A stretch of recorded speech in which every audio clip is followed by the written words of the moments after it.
Bonjour à toutes et à tous, on se retrouve aujourd'hui pour une nouvelle vidéo et c'est un update lecture où je vais vous parler de mes deux dernières lectures. Deux bonnes lectures dont une, qu'est-ce que j'ai kiffé retrouver cette plume et me replonger dans cet univers. Bref, je vous parle de ça tout de suite et on commence. On commence par Blade, le tome 1 des Phoenix Ashes de Fleur Anna en auto-édition. Je remercie Fleur pour l'envoi du service presse. J'avais eu la chance d'être choisie lorsqu'elle avait fait un appel à chroniqueurs et chroniqueuses dans son club VIP. Et du coup, j'ai eu cette chance. J'ai été joie de recevoir ce roman. J'avais envie de retrouver la plume de Fleur, j'avais envie de voir ce que ça pouvait donner dans un univers de biker. Vous savez, les univers de biker, moi j'aime ça. Et voilà, la combinaison des deux m'attirait beaucoup et j'ai passé un excellent moment de lecture. J'ai kiffé me plonger dans cette lecture, ça faisait longtemps que je n'avais pas ressenti ça. Voilà, du coup, c'était vraiment une très bonne lecture. Je vous en parle d'abord au niveau du résumé et je vous donne mon ressenti après. Nous faisons ici la connaissance de Anna, qui est une jeune fille du président du club des Hurricanes, un club de bikers. Et depuis quelques temps, elle a décidé de prendre un petit peu de distance avec le club, que ce soit avec les affaires, avec les gens. Elle est partie un petit peu loin faire ses études pour s'éloigner de tout ça. Mais elle revient au club après de longs mois d'absence. Elle y retrouve tous ses amis, toute sa famille, ses parents également. Et c'est ce soir-là qu'elle va être agressée sur le parking du club des Hurricanes.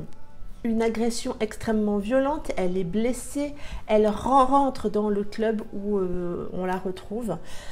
Très vite, son père imagine très bien que tout ça est lié à son club et il va décider d'éloigner Anna pour sa sécurité, pour la protéger en quelque sorte. Il confie donc sa fille Anna à un club allié qui s'appelle les Phoenix Ashes et plus particulièrement à Blade qui sera donc en charge de surveiller presque H24 Anna. Anna et Blade se connaissent finalement assez bien puisqu'ils se côtoient depuis de nombreuses années. Anna est sous le charme de Blade depuis longtemps, mais lui ne la voit finalement que comme la fille du président d'un club allié. Anna se retrouve vite assez, je dirais, déboussolée après cet éloignement. Elle doit se reconstruire après cette agression. Elle vit très mal finalement le fait d'être loin des siens au moment de cette reconstruction. Blade va devoir l'aider, va devoir la protéger, mais il la voit aussi doucement sombrer. Et je vais m'arrêter là pour le résumer. Comme je vous le disais en introduction, c'est un superbe premier tome. Je suis vraiment ravie que Fleur ait osé se lancer dans du biker parce que c'est très réussi. Vous le savez, j'aime cet univers et si vous me suivez depuis le début de ma chaîne, il y a bientôt maintenant 3 ans, c'est depuis longtemps que j'ai cet amour pour les bikers et du coup, oui, j'ai trouvé ce premier tome très réussi. À la différence, je dirais, de romans du même genre, cette fois-ci, c'est vraiment l'histoire d'amour qui est au centre du roman, qui est au premier plan. Soyez rassurés, pour celles et ceux qui aiment cette ambiance de biker, on l'a dans ce roman, mais c'est en fond, c'est pas ce qui est mis en avant. Ce qui est mis en avant, c'est vraiment l'histoire d'amour entre Blade et Anna. Et tout ça, c'est justement dosé de la part de Fleur. Cela met bien en avant l'histoire d'amour, une histoire d'amour puissante, une histoire d'amour poignante avec deux personnages très attachants. On a Anna qui est une jeune femme qui m'a particulièrement touchée. Je pense qu'il est difficile de ne pas s'attacher à cette jeune femme de par son caractère, mais surtout de par son histoire. On ressent beaucoup d'empathie, beaucoup de sympathie aussi pour elle parce qu'elle vit des moments compliqués. On souffre avec elle quand on découvre son histoire. Moi, ça m'a retourné le bide, que ce soit son agression et tout ce qui se passe après, ça m'a retourné le bide. Elle fait face à une horreur que peu de femmes auraient réussi à faire face, je pense. Mais elle a une force à toute épreuve. Elle arrive à relever la tête face à tout ce qui lui arrive. Certes, parfois, elle a des moments de faiblesse, parce que je pense que c'est aussi humain, c'est ce qui la rend aussi humaine. Mais au moment de ces moments de faiblesse, justement, elle est entourée et Blade sera là, les Phoenix Ashes seront là. Ils l'aideront à le relever la tête, que ça soit par leur amour, parfois par leur secouage de cocotier, je dirais. J'ai aimé tout ça parce que c'est la vraie vie, parce que dans la vie, on a des gens qui nous aident en nous aimant. On a aussi des gens qui nous aident en nous disant nos 4 vérités et ce qui nous fait avancer. Et c'est ce qui est écrit dans ce livre et moi, j'ai beaucoup aimé. Blade, lui, c'est un biker, un mâle alpha assez sexy, je dirais, qui n'a pas forcément envie de se mettre en couple. C'est quelque chose qu'on devine ou qu'on lit assez vite. Mais quand il se retrouve face à Anna, elle lui provoque de tels sentiments que ça le fait douter, que ça lui fait lui poser plein de questions, que ça lui fait aussi voir l'avenir autrement. Et j'ai aimé voir cette faille en lui, lui qui paraît si brut, si mal, ça m'a plu. C'est aussi, je dirais, un homme imparfait, un homme attachant. On le sent aussi parfois perdu face à la situation que vit Anna, par rapport aussi à ses réactions à elle. Et il saura malgré tout ça être présent pour elle, quoi qu'il arrive. J'ai aussi particulièrement aimé la place des femmes dans ce roman. Je sais que beaucoup de lectrices sont parfois frileuses à lire du biker parce que la place de la femme n'est pas toujours très joyeuse, pour pas dire autre chose. Mais Fleur a su dans ce roman leur donner une belle place tout en respectant les codes du monde des bikers. Mais on sent la dose de féminisme de Fleur dans ce roman, et moi ça me plaît, vous le savez. Je ne suis pas féministe dans l'âme, dans le sens où pour moi beaucoup de féministes prônent la supériorité de la femme à l'homme. Moi je ne veux pas ça, je prône surtout l'égalité de l'homme et de la femme, mais je trouve dans ce roman que la femme a une très jolie place. Et encore une fois, pour moi, la plume de Fleur est excellente. Elle est envoûtante. Elle vous embarque dans cette histoire avec brio, dans un univers qu'elle ne connaissait pas forcément trop, mais on sent qu'elle a bossé son sujet. L'histoire est addictive et dès le départ, on a quand même, va dire, les premiers chapitres extrêmement poignants avec cette agression. On rentre vraiment dans le vif du sujet très vite. Et oui, c'est addictif, on a envie d'avancer.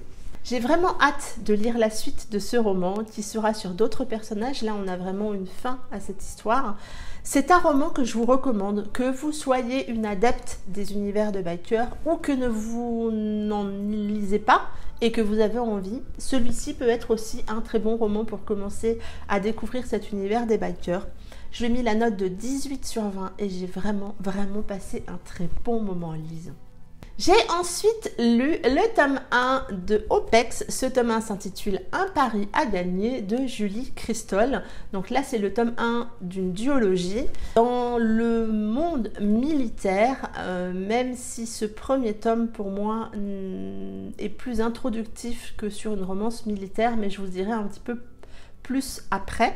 On va commencer par le résumé. On fait la connaissance de Curtis qui vit avec son père à Mulhouse depuis que ses parents ont divorcé. C'est un jeune homme assez drôle, assez taquin, qui aime, oui, justement, taquiner les gens qui l'entourent.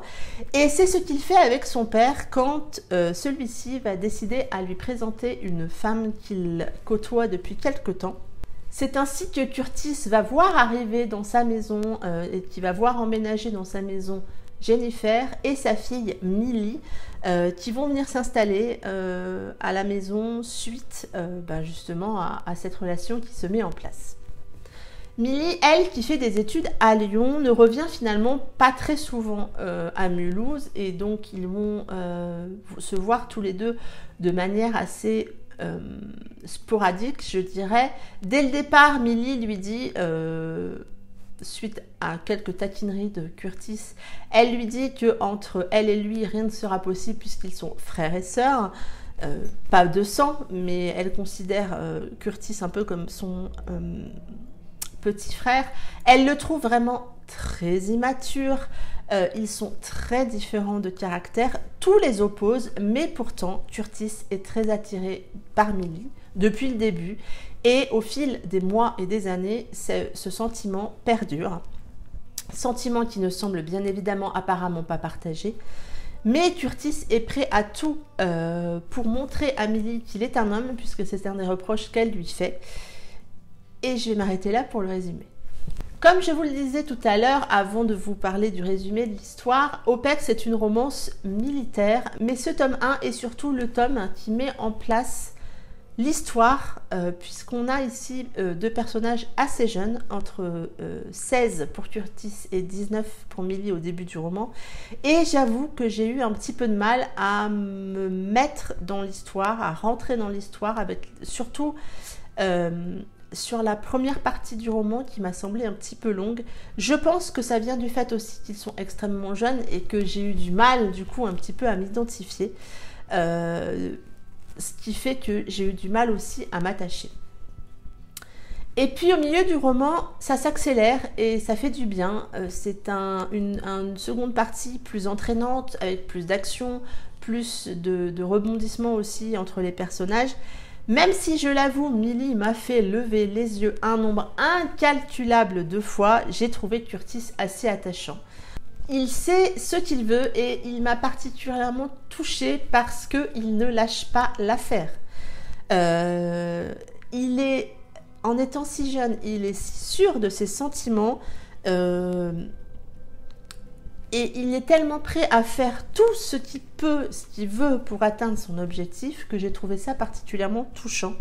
J'ai aimé sa patience qui justement contrebalance avec sa jeunesse, avec son impulsivité.